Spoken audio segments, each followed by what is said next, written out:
Jason Gorber for thatshelf.com, and we're here to talk about Jurassic World Dominion.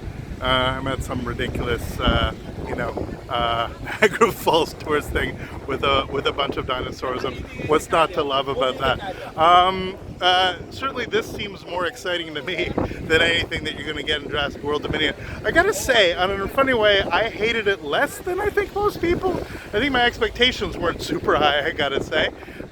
There's something to be said about the Jurassic World films that have never entirely worked for me. They've done their shtick. Look, the first Jurassic Park is a miracle. It is such an incredible achievement, such an amazing documentation of the era, and what Spielberg did in such an incredibly beautiful way is actually gave us a sense of wonder and awe and shock and scares and all that stuff. He completely elevated what we could actually get from this kind of film. Like Jaws, he took something that should have been schmaltzy and should have been kind of nonsensical and actually turned into something quite remarkable. The second Jurassic Park, Jurassic World, or Lost World rather, excuse me, the other world, has a 10-minute sequence where they're shattering glass, which is some of the best filmmaking ever, and some of the best filmmaking Spielberg's ever done. Incredible sound design, the camera going through the actual, the crane shot that actually goes through the vehicle, super tense, super amazing. Up there, I put that up there with the likes of Psycho, of the sequences to just realize what montage, sound design, performance, all of that can capture of the visceral thrill of that sort of thing. Absolutely amazing. The rest of the film's a bit of a mess. Jurassic Park 3, a mess.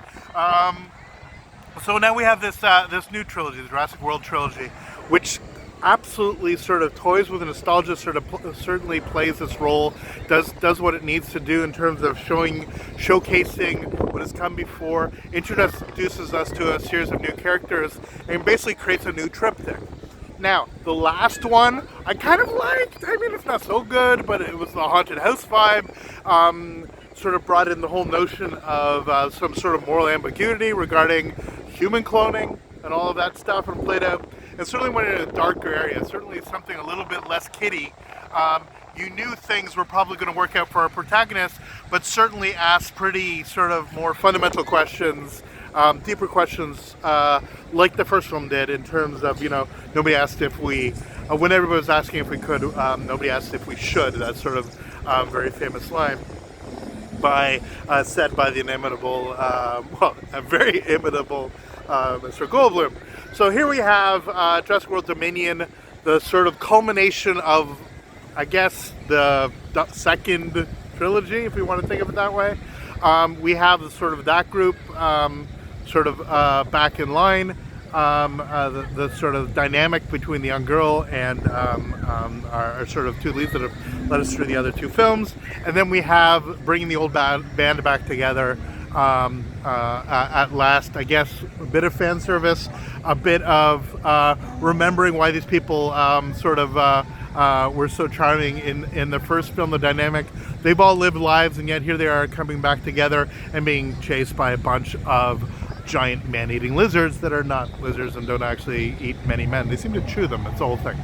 Anyway, the punchline is this, that we have no real sense of grandeur and wonder anymore. We take for granted when we have giant CGI creatures going through, not even just the technical basis. If you look at Jurassic Park, so much of it is we see from the people the sense of awe. We're not just told it, we're actually visually led into the storyline and actually allowed to actually sort of live vicariously through the classic Spielberg reaction shot.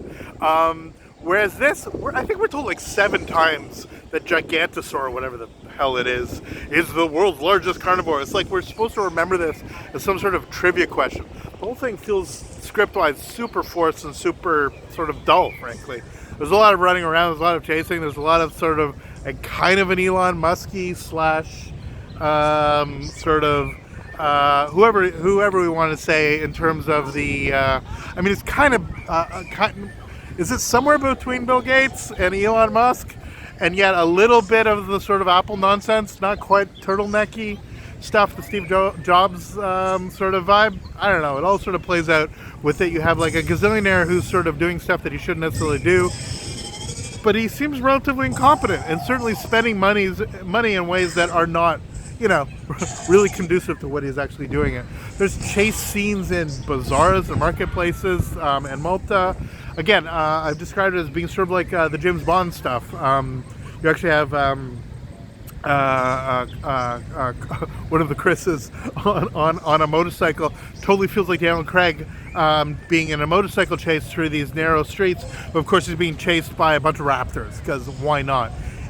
It just feels, if it's at all possible, it feels more over the top than it needs to. You got giant dinosaurs, and you're not really afraid of the dinosaurs because they all seem to be kind of tirelessly running around like some weird ass superhero. There's nothing, for lack of a better word, there's nothing really natural about it.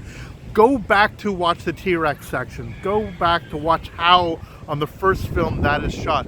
Even when the T-Rex is chasing the Jeep, it actually tires out. Because those creatures, obviously, something that large is going to be able to sprint but not actually keep up the chase in something like a Jeep. As crazy as it is, the interaction between dinosaurs and humans in Jurassic Park felt real. The velociraptors, when they're hunting, it felt that you're in, if these were to come back, this is how they would behave, and that's what gave it its sense of wonder, its sense of fear. All of that is absent by this point in time, and it just becomes a giant sort of people running around, a bunch of dinosaurs chasing them. And yet, it's kind of fun, it's kind of big, you're going to watch it. If you're ever going to watch it on the big screen. Even the sense of scale.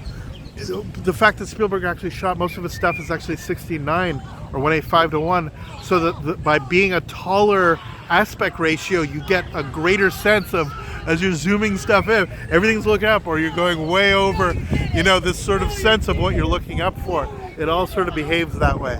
And so for me, it's just not working as a true, honest to God Jurassic Park film, but as like a summer nonsense blockbuster and a series of nonsense blockbusters. I frankly watch dinosaurs run around a lot sooner than I watch a lot of superheroes run around, and that just comes down to taste.